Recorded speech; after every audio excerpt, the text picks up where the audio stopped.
The heart is basically a sack of specialized muscle filled with blood, oxygen-rich blood and oxygen-poor blood.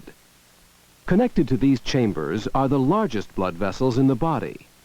From these branch out the lesser blood vessels, which, along with the blood, comprise the rest of the circulatory system.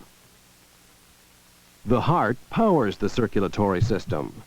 It is the pump, and pumping blood is its one and only job. The circulatory system distributes food and oxygen to, and takes wastes away from, each of the individual cells of the human body.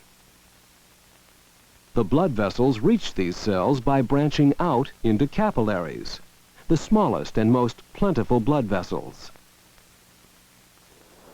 The blood carries the food and oxygen, which pass through the thin walls of the capillaries and directly into the living cells.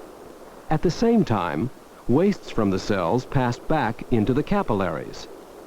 Without a constant supply of fresh blood, the cells would quickly die. It's the heart's job to keep the blood in motion.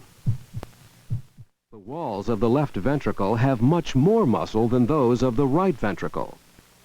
The blood pressure that the left ventricle can deliver is 5 times higher than the right. The pressure difference is so great that if the lungs were subjected to the same blood pressure that the body receives, they would be destroyed. These, then, are the 2 great advantages of the 4-chambered heart. 1. Oxygen-rich and oxygen-poor blood are kept separate. 2. Blood pressure in the body can be much greater than blood pressure in the lungs.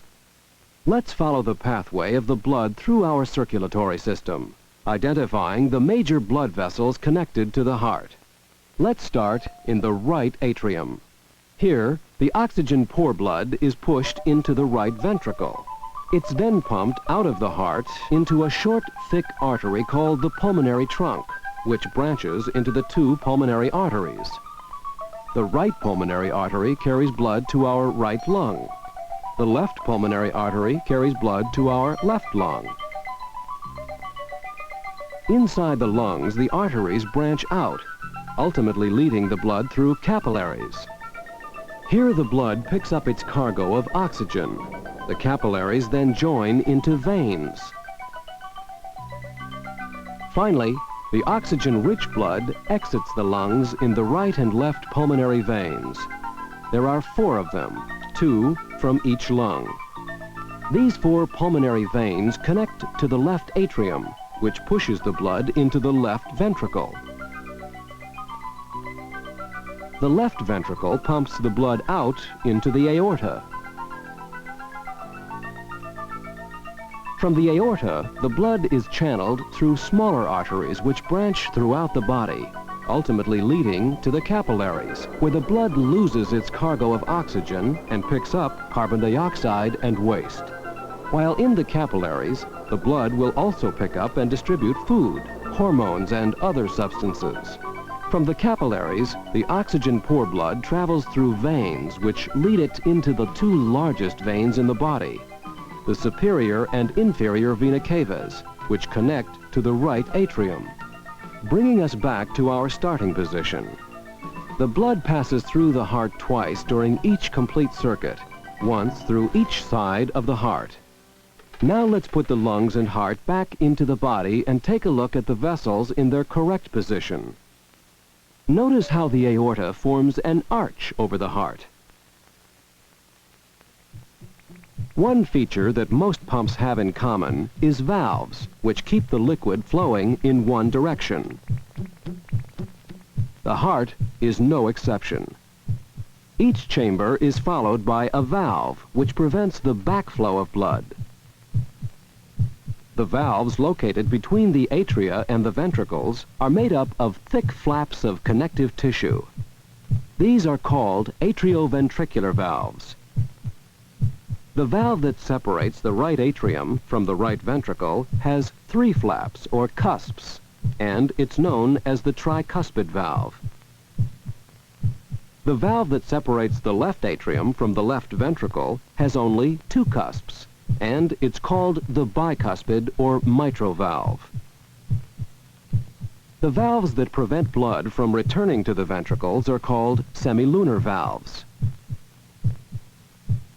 The pulmonary semilunar valve leads to the pulmonary trunk. The aortic semilunar valve leads to the aorta. Each of the semilunar valves has 3 cusps or flaps. These 4 valves, working in pairs on each side of the heart, open and close in a steady rhythm. In fact, what we hear as the rhythmic sound of the heartbeat is actually the sounds of these valves closing. At rest, the heart beats about 72 times a minute.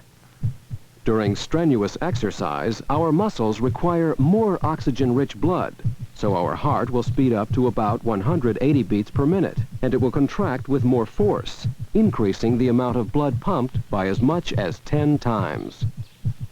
The rate at which our heart pumps blood is controlled by our autonomic nervous system, which means we don't have to think about it.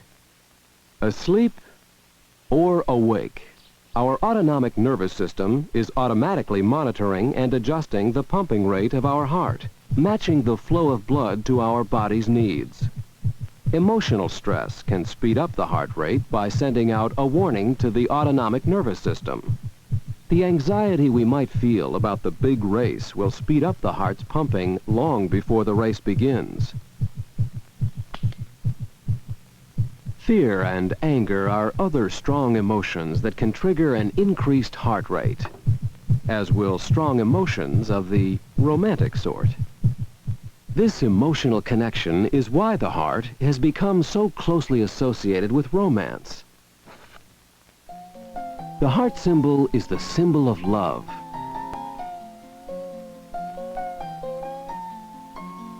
On Valentine's Day, we give each other cardboard hearts.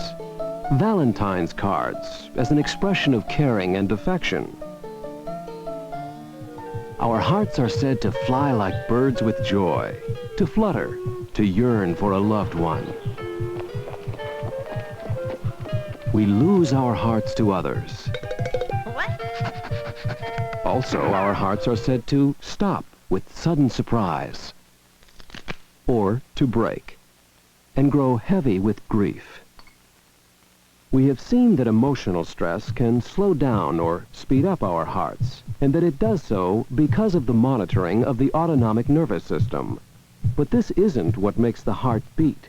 In fact, when disconnected, the heart will continue to beat along by itself, setting its own pace.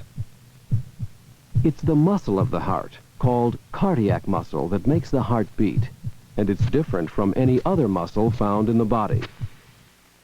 We can see how the arrangement and structure of cardiac muscle cells differ from the other 2 types of muscle cells, smooth muscle and skeletal muscle. Both smooth and skeletal muscle cells will contract only when our nervous system commands them to. Only cardiac muscle cells can contract on their own. They have the ability to start and transmit their own electrical impulses to contract. Each individual cardiac muscle cell has this ability, but they don't all contract independently. They obey the dominant electrical impulse. When connected in a chain, the dominant impulse is passed along each cell. Together, the whole mass of cells contracts when the impulse passes through. Some cardiac muscle cells can generate and carry electricity better than others. They initiate and channel the dominant electrical impulse. They form a kind of electrical wiring pattern throughout the cardiac muscle. The largest concentration of these specialized cells is located in the right atrium. It's called the pacemaker. It acts like a spark plug to begin each heartbeat, stimulating the muscles in the atria to contract, and setting off a second concentration of cells which stimulates the ventricles to contract. The electrical impulses from your heart can be detected on your skin by sensitive electrodes. These tiny electrical impulses are transmitted to an electrocardiograph machine. This man is undergoing a complete heart checkup. The doctor is evaluating how well his heart beats at rest and during exercise. He's been having chest pains, and he's afraid that he may soon have a heart attack. In the United States, over 4,000 people suffer heart attacks every day. It's the leading cause of death in the U.S. For this man, it needn't have been this way. In high school, he was active and had a strong, healthy heart. But at this time, he developed some bad habits. He began smoking cigarettes and drinking alcohol. His diet consisted of foods rich in sugar and fat. He didn't keep up a regular exercise program and let his body become overweight. Now, 30 years after high school, this man's heart is showing signs of giving out. Whenever it speeds up, he gets pains in his chest and must sit down and rest for a few minutes. His pain is caused by premature hardening of the arteries, arterial sclerosis. This is most dangerous in the coronary arteries, which branch off from the base of the aorta. The heart muscle depends on the constant supply of blood supplied by the coronary arteries. Over the years, the inner walls of these arteries have become coated with an excessive buildup of material called plaque. Now this artery is so narrow that even a tiny blood clot could obstruct it. If a blood clot were to get lodged, say, here, it would block the flow of blood to a large portion of the heart. Without fresh blood, that portion would die. This is a heart attack. As a portion of the heart begins to starve for fresh blood, the person first feels a vice-like pressure and pain in the chest, which often spreads to the arms, especially the left arm. This time, his chest pain will not go away when he rests. It continues to get worse. In a severe heart attack, the difference between life and death is often prompt medical care. The best chance is in a hospital. Unless the blood clot can be cleared away within the first 4 to 6 hours, the starving heart muscle will die. Most people who have survived heart attacks have experienced the death of some portion of their hearts. This portion will never contract again.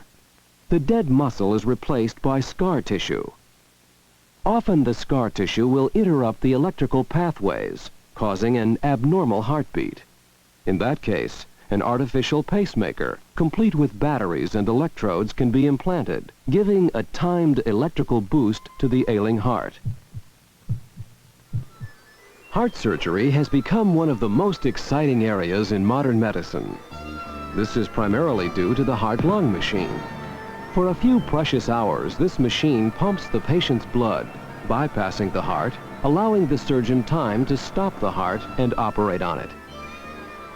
Since its introduction in 1953, the heart-lung machine has made possible all kinds of surgical procedures. A defective heart valve? Well, now we can cut it out and sew in a new artificial heart valve. A bad case of clogged up coronary arteries? Well, now we can take a vein from the patient's leg and sew it from the aorta to a coronary artery, bypassing the clogged up section. In cases where the patient's heart is in hopeless condition, the entire heart can be removed and replaced with a healthy heart from a person who has just died. For those too old or too ill for a heart transplant, there is the artificial heart. This is the Jarvik 7 model.